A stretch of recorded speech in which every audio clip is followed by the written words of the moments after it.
Welcome to the Deep Dive. We're here to break down complex sources, pull out those key insights, and basically save you a lot of reading time. And today, our source is a really fascinating one. It's a self-published nonfiction poetry collection called Fool Me Twice.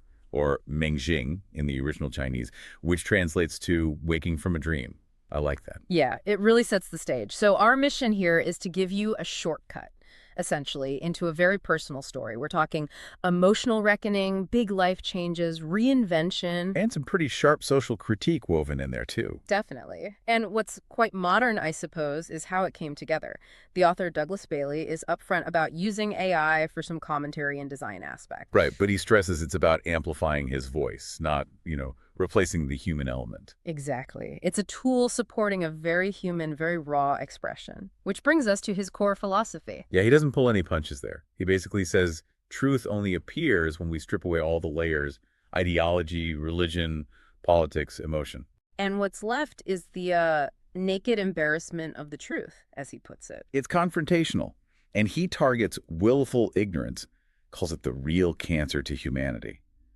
That feels like the engine driving the whole collection. It absolutely is. And you need to understand where this writing came from. It wasn't about, becoming a famous poet. No, it sounds like it was more necessary. Totally necessary. He started in his late 20s. He was deeply frustrated, couldn't communicate with people close to him, lots of conflict. Writing became his escape. A private sanctuary, yeah. Yeah. And a form of self-exorcism, often written late at night, high emotion. That intensity comes through, and he has that warning, doesn't he? Yeah. About rushing things. Uh-huh. A page turned in haste is torn. It tells you this wasn't a quick process. It was slow, careful work, stitching things back together. Okay, so that emotional backdrop is crucial. Let's talk about the physical journey that kind of enabled this shift, his geography of reinvention. Right. So Bailey was born in Southampton, England in 1973, but the big change came in 2013. After years of thinking about it, sounds like. Yeah, years of reflection. He makes this huge decision, leaves England, moves to China. Wow. Just like that. Pretty much. Never been there before, no job lined up, basically just a suitcase. That's a massive leap, especially for someone whose work seems so focused on vulnerability. Where did he end up? Well, he taught at a language academy for a bit first. Then he got a position at a respected university in Inner Mongolia. Inner Mongolia. Okay, that's definitely a change from Southampton. Huge change. He specialized in spoken English, accent coaching, Okay. And it seems like it was in that different environment, that remoteness, he found the quiet he needed. And a key part of that quiet, that stability, seems to be his wife, Suya Yanglu. Oh, absolutely central. He dedicates the book to her, calls her his lighthouse in life. And says her presence gave me back my silence. That's powerful. It is. And apparently it was her sort of quiet encouragement, seeing him writing all the time, that sparked the idea of actually compiling these poems into a book. So it's a real partnership.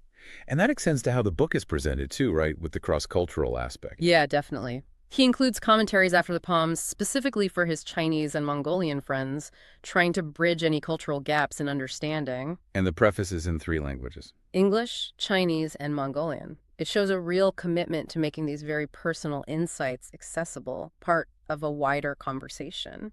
Okay, so he finds this personal piece, this anchor in China. How does that new perspective sharpen his critique of, say, the society he left? Well, that leads us right into the next area, his vocabulary of social critique. He draws a direct line, actually. Between what? Family and society. Exactly. He argues that those communication failures, the dismissal of feelings within families, they don't just stay there, they ripple outward, shaping individuals and, society as a whole. And there's a strong anti-authoritarian feeling, that poem, The Mastery of Puppets. Oh, yeah, that one's fierce. The call to sever the cord, to reclaim what was taken so young. It's a deep mistrust of controlling systems. Any controlling system. Be it family, government, whatever. Right. And to talk about these systems, he uses some very specific, maybe even blunt terms. Like sheeple, that's one I remember. Yep, sheeple. Not a new term, maybe, but he uses it precisely to describe people who just collectively and blindly follow a predetermined path. Governed by lies, corruption, as he sees it. And the mechanism is key. It's constant affirmation. They need each other to validate the path, to call it normal, even if it's flawed. Independent thought gets shut down. Okay, and the other term was the ostrich. The ostrich metaphor, yeah. This is about actively ignoring new or difficult information, anything that isn't sort of mainstream approved. Why? Out of fear. Ego. Both, according to Bailey. Subconscious fear, maybe ego.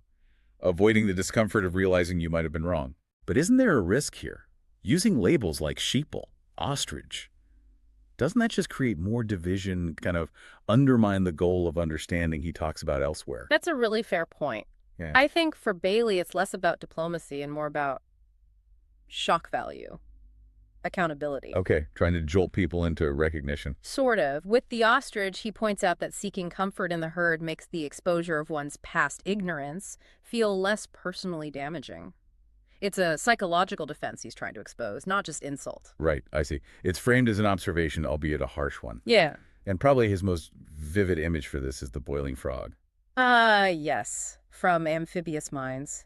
He acknowledges progress, horse and cart to space travel. A comrade propelled into space, yeah. But he warns that this progress, this magic of technology and information, it's actually detaching us. Consuming our connection to reality. Removed from the sum, as this magic consumes our last. That's the line. The magic being innovation, maybe information overload, giving an illusion of control while we lose touch with truth. And the chilling conclusion.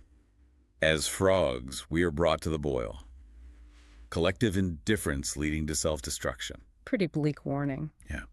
Okay, let's shift from that big picture critique back to the really personal stuff, the family dynamics. Because that seems to be the absolute core wound here. It really is. This is where the themes of toxic relationships, alienation, but also unexpected connections come out most strongly. The poem Mother is incredibly poignant. It is. He recalls his mother holding him, but the defining image isn't comfort. It's that single tear rolling down her cheek. Exactly. And seeing that, or remembering it as an adult, makes him question her prescribed role, a mother's right to say, her real feelings. It's like retroactive empathy, isn't it? Realizing her silent suffering might have contributed to the later breakdown. A recognition of inherited pain, yeah.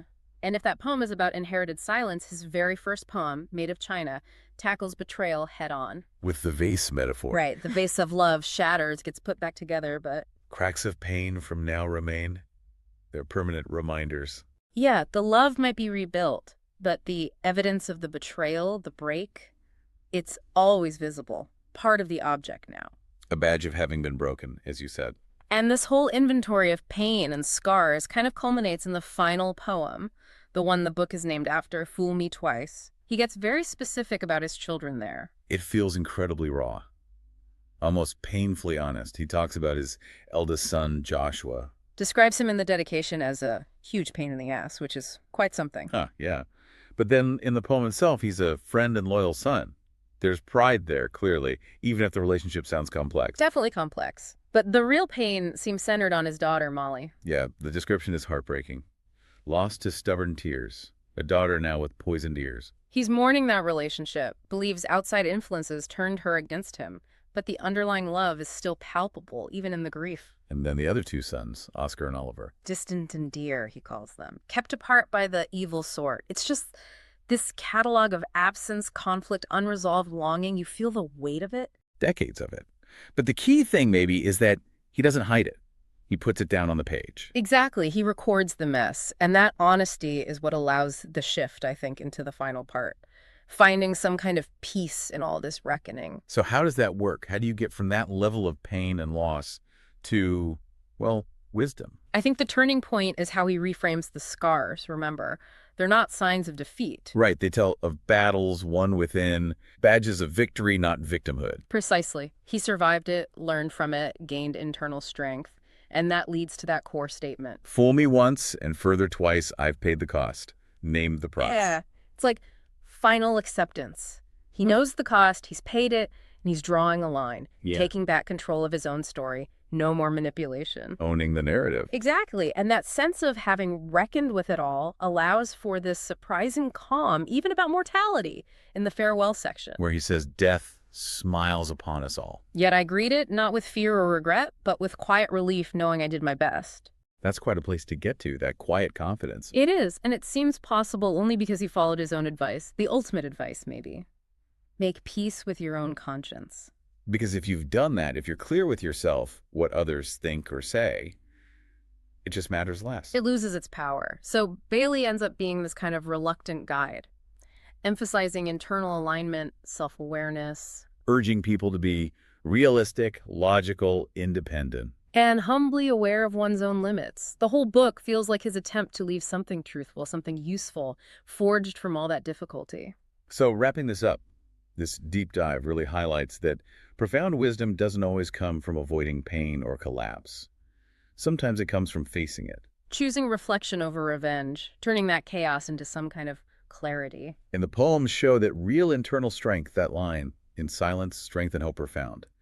It's built through that honest, often difficult reckoning with family, with society, with yourself. Bailey's whole journey demonstrates that those failures he saw everywhere, in communication, in courage, in understanding context, they can be addressed, but only if you're willing to face that naked embarrassment of the truth. Which brings us to our final thought for you, the listener.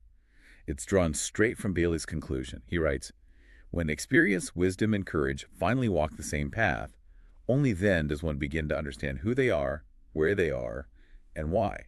We've traced the author's pretty turbulent path toward trying to align those three things. So the question we leave you with is, what steps might you need to take on your own journey to bring your experience, your wisdom, and your courage onto the same path? Something to think about. Until next time on The Deep Dive.